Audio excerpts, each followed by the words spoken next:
اللہ سبحانہ تعالیٰ کی نگاہ میں انسان کو بدنما بنانے والی چیز ہے، لیکن ہمارا رب کتنا مہربان ہے کہ وہ نہ صرف یہ کہ اپنے بندوں کو معاف کر دیتا ہے، ان کو سزا نہیں دیتا، بلکہ ان کے عیبوں کو، ان کی خطاؤں کو، ان کے گناہوں کو ڈھانپ بھی دیتا ہے، یعنی دوسری مخلوق کے سامنے بھی نظر نہیں آنے دیتا۔ اس سے بڑھ کر اس کی شفقت اور رحمت کیا ہو سکتی ہے؟ اور پھر یہ کہ وہ ہر قسم کے گناہوں کو معاف کرتا ہے، چھوٹے ہوں یا بڑے ہوں، خواہ انسان اپنی جان پر ظلم کر رہا ہو، بندوں کے حق میں ظلم کرنے والا ہو، یا اللہ سبحانہ تعالیٰ کی جناب میں یا اس کی بارگاہ میں نافرمانی اور سرکشی کرنے والا ہو، دن کو غلط کا کام کرنے والا ہو یا رات کو لوگوں کے سامنے کرنے والا ہو یا چھپ کے کرنے والا ہو، بہرحال وہ اللہ سبحانہ تعالیٰ کی نظر میں ہوتا ہے۔ اللہ سبحانہ تعالیٰ اپنے بندے سے محبت کرتا ہے اور اس کو بخشتا ہے اور کثرت سے بخشتا ہے۔ الغفور کا لفظ جو ہے یہ فعول کے وزن پر مبالغے کا صیغہ ہے کہ بہت کثرت سے بخشش فرمانے والا ہے۔ پھر اسی طرح یہ ہے کہ اللہ سبحانہ تعالیٰ اس بات کو پسند فرماتا ہے کہ بندے اس سے بخشش مانگیں، بندے گناہ کر کے اپنے آپ کو میلا نہ رکھیں، بلکہ اپنے عیبوں کو اپنے سے دور کرتے چلے جائیں، دھوتے چلے جائیں اور صاف ستھرے ہوتے چلے جائیں۔ اس لیے جو شخص گناہ کرنے کے بعد اللہ تعالیٰ کی طرف پلٹتا ہے، اللہ تعالیٰ اس بندے سے محبت کرتا ہے، اللہ تعالیٰ اس بندے پر خوش ہوتا ہے۔ اس لیے گناہوں سے معافی مانگنا انسان کے اپنے ہی حق میں سراسر بہتر ہے، اور اس کے علاوہ اس کے بہت سے اور فوائد بھی ہیں جن کا ہم آگے جا کر ذکر کریں گے۔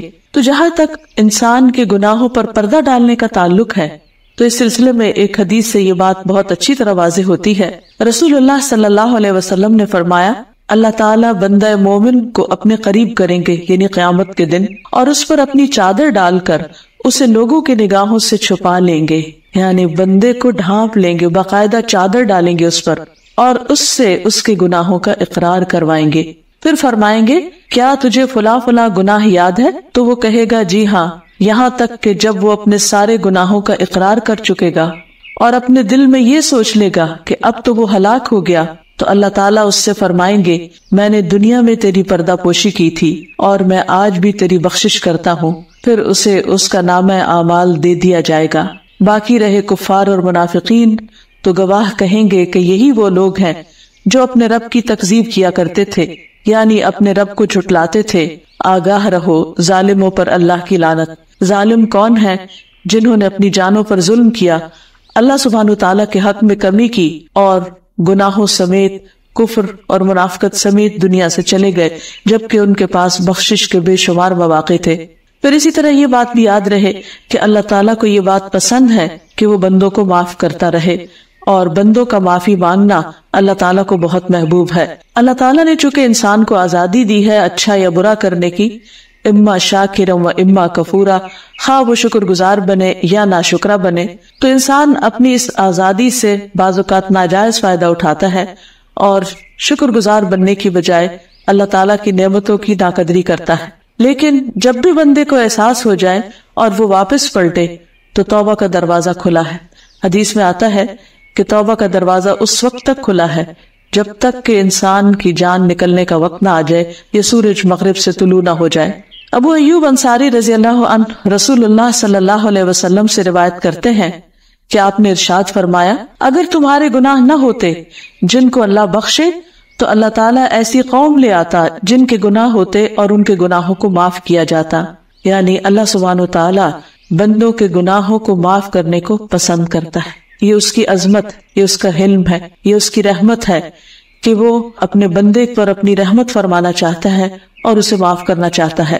اس لیے بندے کو چاہیے کہ وہ استغفار کی کثرت کرے اور ان گناہوں پر بھی معافی مانگے جو انجانے میں ہو جاتے ہیں، اور ان گناہوں پر بھی جو وہ جان بوجھ کر کر لیتا ہے۔ اسی لیے استغفار کی دو قسمیں، ایک عام استغفار ہے اور ایک خاص استغفار ہے۔ عام استغفار تو عام طور پر انسان کو کرتے رہنا چاہیے، کیونکہ انسان کو نہیں معلوم کہ اس کے منہ سے نکلا ہوا کون سا لفظ یا اس کا کون سا ایکشن یا کسی انسان کے ساتھ کیا ہوا کون سا معاملہ اس انسان کے لیے باعث تکلیف ہو اور اللہ سبحانہ وتعالیٰ کی پسند کے مطابق نہ ہو۔ تو اس لیے عام معافی مانگتے رہنا، اٹھتے بیٹھتے استغفار کرتے رہنا، اپنے گناہوں کو یاد کرتے رہنا، یہ بندہ مومن کا طریقہ ہوتا ہے۔ چھوٹے چھوٹے گناہ جو دلوں میں گزرتے ہیں، یعنی انسان گناہوں کا جو ارادہ کر لیتا ہے اس پر بھی اللہ تعالیٰ سے معافی مانگنی چاہیے. اور یہ جو عام استغفار ہے یہ چھوٹے گناہوں پر ہوتا ہے، ان خیالات پر بھی جو دلوں میں آتے ہیں، ان وسوسوں پر یا انسان کے ارادوں پر، یا اپنے دل ہی دل میں انسان جو بری بات سوچتا ہے اس پر بھی انسان کو اللہ تعالیٰ سے دعا مانگنی چاہیے. اور انسان کا نفس تو اس کو برائی پر آمادہ کرتا ہی رہتا ہے، جیسے کہ قرآن مجید میں آتا ہے وَمَا أُبَرِّئُ نَفْسِي إِنَّ النَّفْسَ لَأَمَّارَةٌ بِالسُّوءِ، میں اپنے آپ کو بری ذمہ قرار نہیں دیتا کیونکہ نفس تو انسان کو برائی پر اکساتا ہے.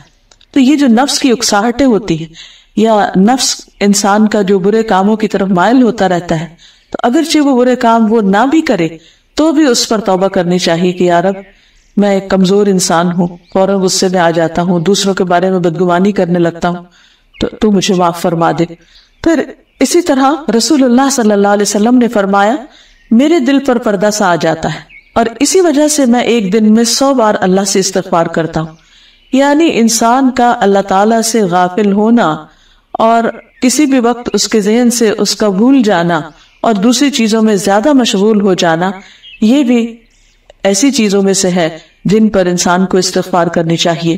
پھر اسی طرح دوسری قسم کے گناہ وہ ہوتے ہیں جو انسان کے ہاتھ پاؤں کرتے ہیں، یعنی ایک تو ہے دل کے خیالات اور دوسرے ہیں جو انسان کے اعضاء سے سرزد ہوتے ہیں، اور ان پر انسان کو خاص استغفار کرنی چاہیے کیونکہ جب انسان کسی کام کا ارادہ کرتا اور پھر اس کو ایکشن میں لے آتا ہے تو پھر واقعی گناہ گار ہو جاتا ہے. قرآن مجید میں اللہ تعالیٰ ہوپ دلاتے ہیں، سورۃ الاعراف میں فرماتے ہیں وَالَّذِينَ عَمِلُوا السَّيِّئَاتِ ثُمَّ تَابُوا مِن بَعْدِهَا وَآمَنُوا إِنَّ رَبَّكَ مِن بَعْدِهَا لَغَفُورٌ رَحِيمٌ. اور جن لوگوں نے برے اعمال کیے پھر ان کے بعد توبہ کر لی اور ایمان لے آئے، بے شک تیرا رب اس کے بعد ضرور بے حد بخشنے والا نہایت رحم فرمانے والا ہے. یعنی برائیاں تو سرزد ہوں گی، لیکن جن لوگوں نے اللہ تعالیٰ کی طرف رجوع کر لیا، اپنے غلطی کو تسلیم کر لیا اور پھر دوبارہ اپنی اصلاح کر لی، تو اللہ تعالیٰ ایسے لوگوں کو ضرور معاف فرما دیں گے. اللہ سبحانہ و تعالیٰ چھوٹے گناہوں کے علاوہ بڑے بڑے گناہوں کو بھی معاف کر دیتے ہیں، اور یہ اللہ سبحانہ و تعالیٰ کی عظمت ہے کہ وہ العظیم رب اپنے بندوں کے بڑے سے بڑے قصور کو معاف کر دیتا ہے. گناہ کتنا بھی بڑا ہو یا کتنی بھی تکرار سے کیا گیا ہو، یعنی بار بار بھی کیا گیا ہو، جو شخص سچے دل سے اپنے رب کی طرف توبہ کر لیتا ہے تو بخشش کا دروازہ اس کو کھلا ملتا ہے. قرآن مجید میں اللہ تعالیٰ فرماتے ہیں وَإِنَّ رَبَّكَ لَذُو مَغْفِرَةٍ لِلنَّاسِ عَلَى ظُلْمِهِمْ وَإِنَّ رَبَّكَ لَشَدِيدُ الْعِقَابِ. اور بے شک تیرا رب یقیناً لوگوں کے لیے ان کے ظلم کے باوجود بڑی بخشش والا ہے، اور بلا شبہ تیرا رب یقیناً بہت سخت سزا دینے والا بھی ہے.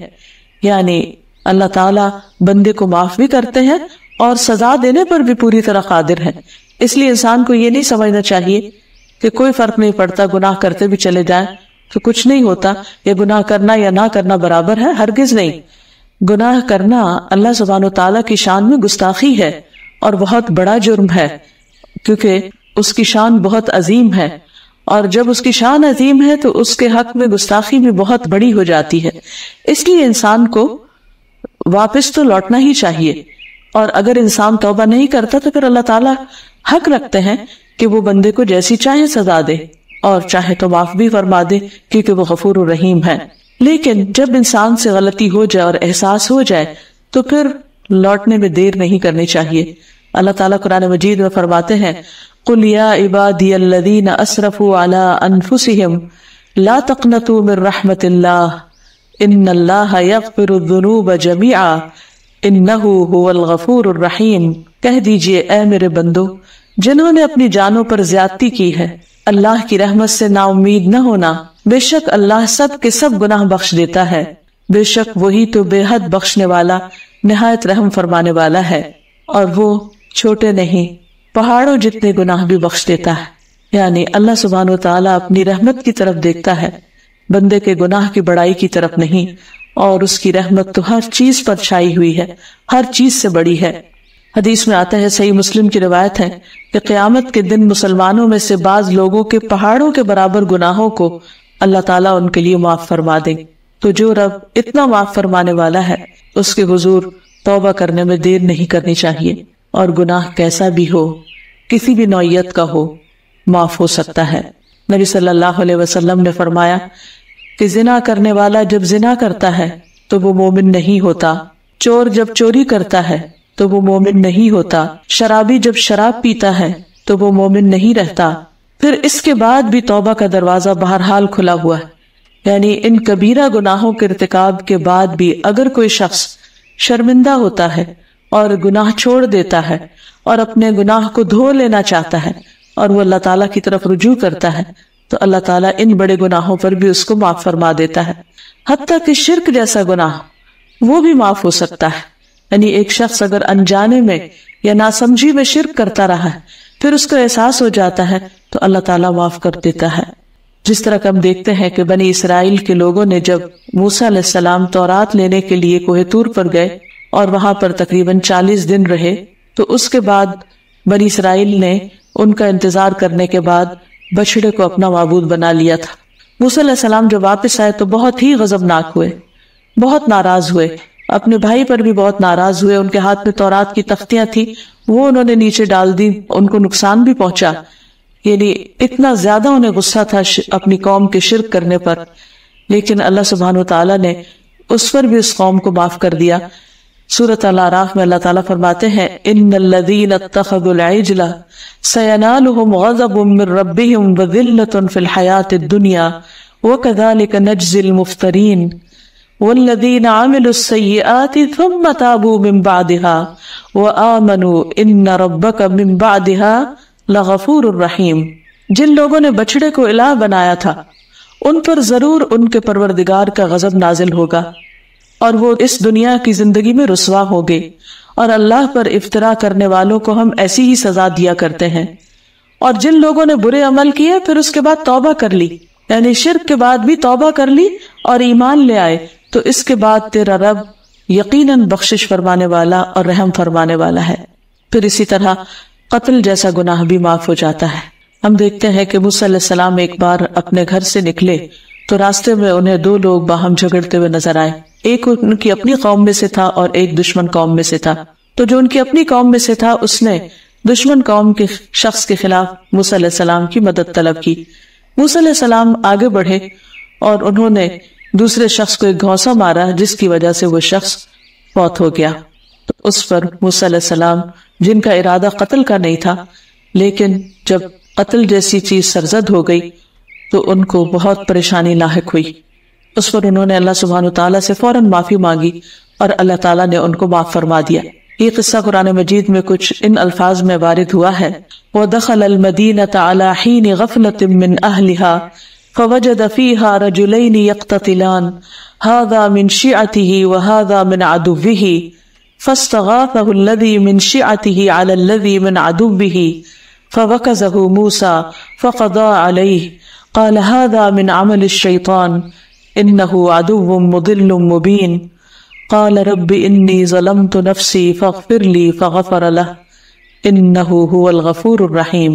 اور موسیٰ علیہ السلام شہر میں اس وقت داخل ہوئے جب اہل شہر غفلت میں تھے۔ وہاں موسیٰ علیہ السلام نے 2 آدمیوں کو آپس میں لڑتے ہوئے دیکھا، ان میں ایک تو موسیٰ کی اپنی قوم سے تھا اور دوسرا دشمن قوم سے۔ جو موسیٰ کی اپنی قوم سے تھا اس نے موسیٰ علیہ السلام سے اس کے خلاف فریاد کی جو دشمن کی قوم سے تھا۔ موسیٰ علیہ السلام نے اسے مکہ مارا تو اس کا کام ہی تمام کر دیا۔ موسیٰ علیہ السلام نے کہا یہ تو ایک شیطانی حرکت ہے، بلا شبہ شیطان صریح بہکانے والا دشمن ہے۔ پھر دعا کی رب انی ظلمت نفسی فاغفر لی، اے میرے رب بلا شبہ میں نے اپنے آپ پر ظلم کیا ہے، تو مجھے معاف کر دے۔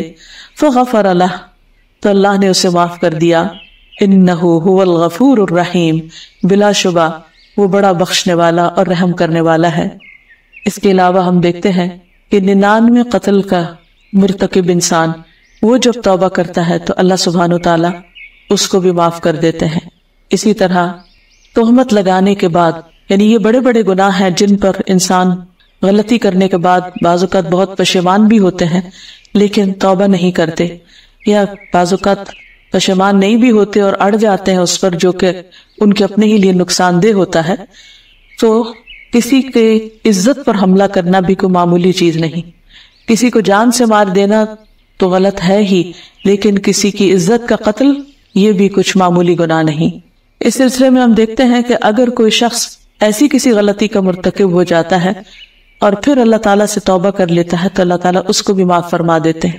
حضرت عائشہ رضی اللہ تعالیٰ عنہا پر جب ایک الزام لگا تھا جس کی کوئی حقیقت نہیں تھی، تو اس کے بعد ان لوگوں کو جو ان میں سے اہل ایمان تھے ان کو معاف کر دیا گیا، اور اس واقعے کو قرآن مجید میں یوں بیان کیا گیا، وَالَّذِينَ يَرْمُونَ الْمُحْصَنَاتِ ثُمَّ لَمْ يَأْتُوا بِأَرْبَعَةِ شُهَدَاءَ فَاجْلِدُوهُمْ 80 جَلْدَةً وَلَا تَقْبَلُوا لَهُمْ شَهَادَةً أَبَدًا وَأُولَئِكَ هُمُ الْفَاسِقُونَ إِلَّا الَّذِينَ تَابُوا مِن بَعْدِ ذَلِكَ وَأَصْلَحُوا فَإِنَّ اللَّهَ غَفُورٌ رَحِيمٌ۔ اور جو لوگ پاک دامن عورتوں پر تہمت لگائیں پھر 4 گواہ پیش نہ کر سکیں، انہیں 80 کوڑے لگاؤ اور آئندہ کبھی ان کی شہادت قبول نہ کرو، یعنی ان کی گواہی نہ قبول کرو، یہی لوگ بدکردار ہیں۔ البتہ جو لوگ اس کے بعد توبہ کر لیں اور اپنی اصلاح کر لیں تو یقیناً اللہ بڑا بخشنے والا اور رحم کرنے والا ہے۔ یعنی ان کا یہ قصور کچھ کم نہ تھا، یہ حملہ کسی عام انسان پر نہیں تھا، یہ اللہ کے رسول صلی اللہ علیہ وسلم کی زوجہ محترمہ پر تھا جو کہ پاک دامن تھی، لیکن ان کے ساتھ کیا سلوک کیا گیا کہ انہیں بھی توبہ کرنے پر معاف کر دیا گیا۔ اللہ سبحانہ وتعالی بڑا ہی غفور الرحیم ہے۔ بڑے گناہوں میں سے ایک گناہ چوری کرنا بھی ہے۔ اگر کوئی شخص چوری کرنے کے بعد نادم ہوتا ہے، شرمندہ ہوتا ہے اور اصلاح کرنا چاہتا ہے تو اللہ سبحانہ وتعالی نے اس کے لیے بھی دروازہ استغفار کھول دیا ہے کہ وہ اس سے داخل ہو جائے، اللہ کی رحمت میں آ جائے اور اپنے گناہ کی معافی مانگ لے۔ اس سلسلے میں قرآن مجید میں ہم دیکھتے ہیں وَالسَّارِقُ وَالسَّارِقَةُ فَاقْطَعُوا أَيْدِيَهُمَا جَزَاءً بِمَا كَسَبَا نَكَالًا مِّنَ اللَّهِ وَاللَّهُ عَزِيزٌ حَكِيمٌ فَمَن تَابَ مِن بَعْدِ ظُلْمِهِ وَأَصْلَحَ فَإِنَّ اللَّهَ يَتُوبُ عَلَيْهِ إِنَّ اللَّهَ غَفُورٌ رَحِيمٌ۔ اور چور مرد ہو یا عورت دونوں کے ہاتھ کاٹ دو، یہ ان کے کیے کا بدلہ ہے اور اللہ کی طرف سے عبرتناک سزا ہے، اور اللہ غالب بھی ہے اور حکمت والا بھی ہے۔ پھر جو شخص ایسا ظلم کرنے کے بعد توبہ کر لے اور اپنی اصلاح کر لے، اور دیکھیے قابل غور ہے یہ بات کہ توبہ کر لے اور اصلاح کر لے تو اللہ تعالیٰ اس کی توبہ قبول کر لیتا ہے، وہ یقیناً بہت بخشنے والا اور رحم کرنے والا ہے۔ اسی طرح بڑے گناہوں میں سے ایک گناہ جنگ سے فرار ہے، لیکن جو شخص اس بڑے گناہ کا مرتکب ہو چکا ہو اس کے لیے بھی توبہ کا دروازہ کھلا ہے۔ حدیث میں آتا ہے جو شخص استغفر اللہ الذی لا الہ الا هو الحی القیوم واتوب الیہ یہ دعا پڑھتا ہے تو اس کے گناہ بخش دیے جاتے ہیں، اگرچہ اس نے کفار کے مقابلے سے بھاگنے سے کئی گناہ عظیم کا ارتکاب کیا ہو، یعنی اتنا بڑا گناہ بھی اس کا معاف ہو جاتا ہے۔ اسی طرح اگر کوئی شخص کسی پر ظلم کرتا ہے یا بے حیائی کا کوئی کام کرتا ہے تو اس کے لیے بھی توبہ کا دروازہ کھلا ہے۔ سورۃ النساء میں اللہ تعالیٰ فرماتے ہیں وَمَن يَعْمَلْ سُوءًا أَوْ يَظْلِمْ نَفْسَهُ ثُمَّ يَسْتَغْفِرِ اللَّهَ يَجِدِ اللَّهَ غَفُورًا رَحِيمًا۔ اور جو شخص کوئی برا کام کر بیٹھے یا پھر اپنے آپ پر ظلم کر لے پھر اللہ سے بخشش طلب کرے تو اللہ تعالیٰ کو بخشنے والا اور رحم کرنے والا پائے گا، یعنی وہ مہربان رب ہے، وہ ہر قسم کے گناہوں کو معاف کر دیتا ہے۔ ابو بکر رضی اللہ عنہ سے مروی ہے، اور ابو بکر رضی اللہ عنہ جو صدیق تھے انہوں نے سچ کہا، کہتے ہیں میں نے رسول اللہ صلی اللہ علیہ وسلم کو فرماتے ہوئے سنا ہے کوئی بندہ ایسا نہیں جو گناہ کرے پھر اچھی طرح وضو کر کے 2 رکعتیں ادا کرے پھر استغفار کرے تو اللہ تعالیٰ اس کے گناہ معاف نہ کر دے۔ اس کو صلاۃ توبہ بھی کہتے ہیں۔ پھر انہوں نے یہ آیت تلاوت کی والذین اذا فعلوا فاحشة او ظلموا انفسهم ذکروا اللہ، جو لوگ برا کام کرتے ہیں یا اپنے اوپر ظلم کر لیتے ہیں پھر اللہ کو یاد کرتے ہیں، اور یہ آیت آخر تک پڑھی تو اللہ سبحانہ وتعالیٰ ایسے لوگوں کو معاف فرما دیتے ہیں۔ بڑے گناہوں میں سے ایسے گناہ جن پر حد واجب ہو گئی ہو ان پر بھی اگر کوئی شخص اللہ سبحانہ وتعالیٰ سے رو کر معافی مانگ لیتا ہے اور پھر ان گناہوں کو چھوڑ کر نیک اعمال شروع کر دیتا ہے تو اللہ تعالیٰ اس کے حق میں بھی بہت غفور الرحیم ہے، کیونکہ قرآن مجید میں آتا ہے وَأَقِمِ الصَّلَاةَ طَرَفَيِ النَّهَارِ وَزُلَفًا مِّنَ اللَّيْلِ إِنَّ الْحَسَنَاتِ يُذْهِبْنَ السَّيِّئَاتِ ذَلِكَ ذِكْرَى لِلذَّاكِرِينَ۔ اور تم نماز کی پابندی کرو دن کے دونوں سروں پر اور رات کے کچھ حصوں میں، بے شک نیکیاں برائیوں کو مٹا دیتی ہیں۔ یہ ایک نصیحت ہے نصیحت ماننے والوں کے لیے، یاد دہانی کرنے والوں کے لیے۔ تو اس سے یہ پتہ چلتا ہے کہ بڑے سے بڑے گناہ توبہ سے معاف ہو جاتے ہیں۔ اب جب ہمیں یہ معلوم ہو گیا کہ اللہ سبحانہ وتعالی غفور الرحیم ہے، تو پھر ہماری کیا ذمہ داری بنتی ہے؟ ہمیں ایسے رب کے ساتھ کیا معاملہ کرنا چاہیے؟ سب سے پہلی بات تو یہی کہ عام اور خاص استغفار کرتے رہنا چاہیے۔ عمومی طور پر بھی ہونے والے گناہوں، دل کے خیالات تک پر بھی معافی مانگنی چاہیے، اور خصوصی گناہوں پر جو انسان سے بڑے بڑے گناہ سرزد ہو جاتے ہیں ان پر بھی توبہ استغفار کرتے رہنا چاہیے۔ نبی صلی اللہ علیہ وسلم دن میں 70 سے 100 بار استغفار کرتے تھے، حالانکہ آپ کے تمام گناہ معاف کر دیے گئے تھے، آپ معصوم عن الخطا تھے، لیکن آپ اپنی امت کو استغفار کی کثرت سکھانا چاہتے تھے کہ امت بھی اپنے گناہوں کی معافی مانگتی رہے۔ اور پھر اس کے ساتھ ساتھ یہ نہیں کہ انسان بد پرہیزی کرتا رہے، جب ایک گناہ کی معافی ہو جائے تو یعنی کہ ایک اور گناہ کرنا شروع کر دے۔ اپنے طرف سے پوری کوشش کرے کہ وہ گناہ نہیں کرے، لیکن انسان ہے، اس سے کچھ نہ کچھ غلطی ہو جاتی ہے، تو جو ہی غلطی ہو دیر نہ کرے، کیونکہ زندگی کا کچھ پتہ نہیں کہ کب ختم ہو جائے، فوراً ہی توبہ کر لے، کیونکہ گناہوں کے اپنے اثرات بھی ہوتے ہیں۔ گناہوں کی وجہ سے رزق میں کمی ہو جاتی، گناہوں کی وجہ سے انسان طرح طرح کی بیماریوں میں بھی مبتلا ہو جاتا ہے۔ تو اس لیے ضروری ہے کہ اول تو کیا نہ جائے اور جان بوجھ کر نہ کیا جائے، لیکن اگر ہو جائے تو فوراً معافی مانگی جائے، اس سے پہلے کہ اس گناہ کی بری فصل کاٹنے کا وقت آ جائے۔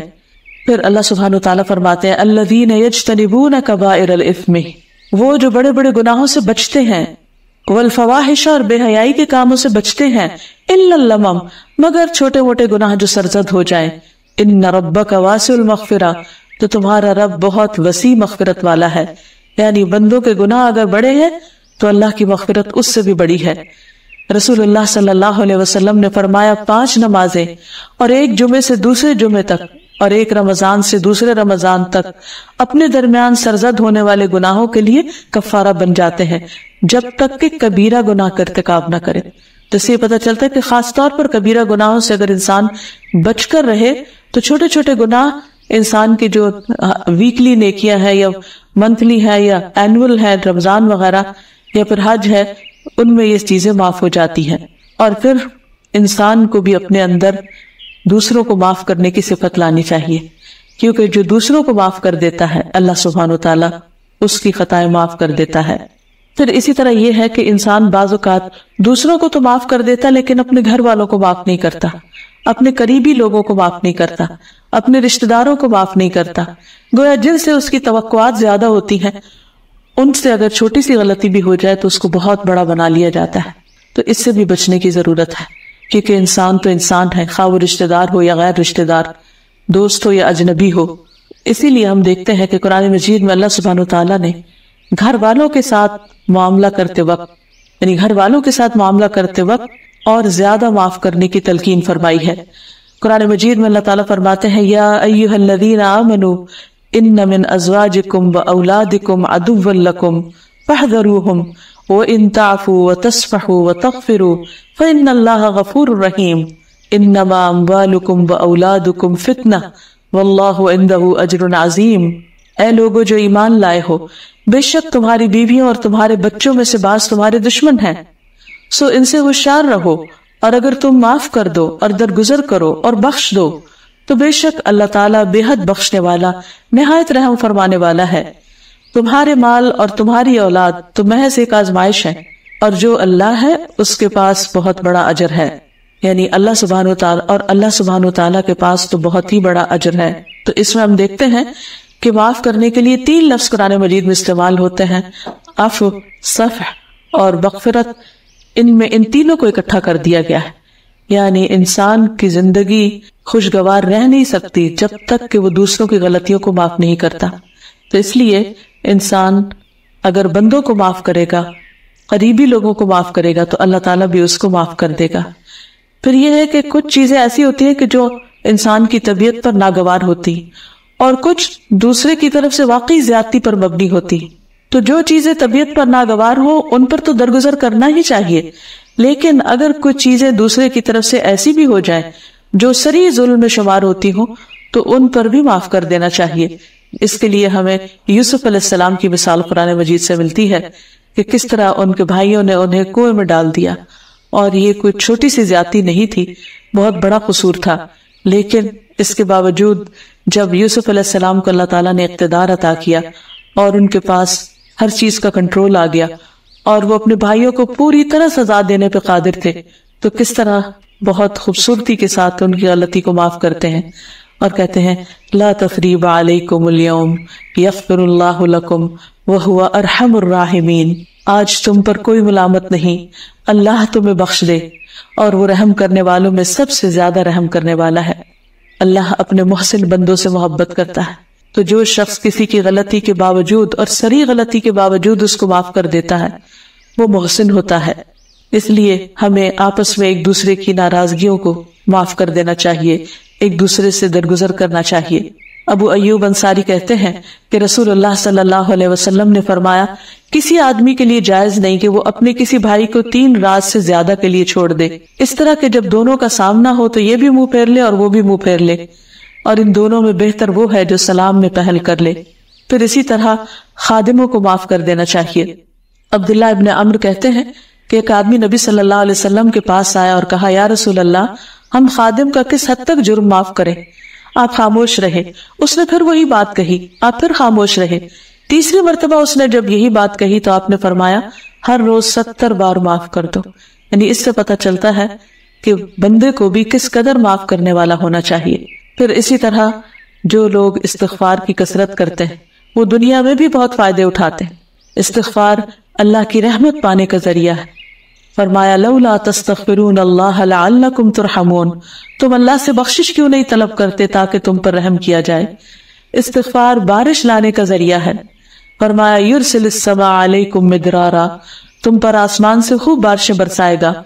استغفار مال اور اولاد میں برکت کا ذریعہ ہے۔ وَيُمْدِدْكُمْ بِأَمْوَالٍ وَبَنِينَ، وہ مال اور اولاد سے تمہاری مدد کرے گا۔ استغفار زراعت میں برکت کا ذریعہ ہے۔ فرمایا وَيَجْعَلْ لَكُمْ جَنَّاتٍ وَيَجْعَلْ لَكُمْ أَنْهَارًا، وہ تمہارے لیے باغ پیدا کرے گا، نہریں جاری کر دے گا۔ استغفار مرنے کے بعد بھی فائدہ دیتا ہے۔ ایک شخص کا درجہ برزخ میں بڑھا دیا جاتا ہے۔ جب وہ پوچھتا ہے کہ میرا یہ رینک کیوں بڑھایا جا رہا ہے تو اسے بتایا جاتا ہے تمہاری اولاد کی بخشش کی دعا کی وجہ سے، جو تمہارے بعد تمہارے لیے کر رہی تھی۔ پھر اسی طرح انسان اللہ تعالیٰ کے عذاب سے اور سزا سے بچ جاتا ہے، یعنی دنیا میں بھی دنیا کے مسائل اور غموں سے چھٹکارا ملتا ہے۔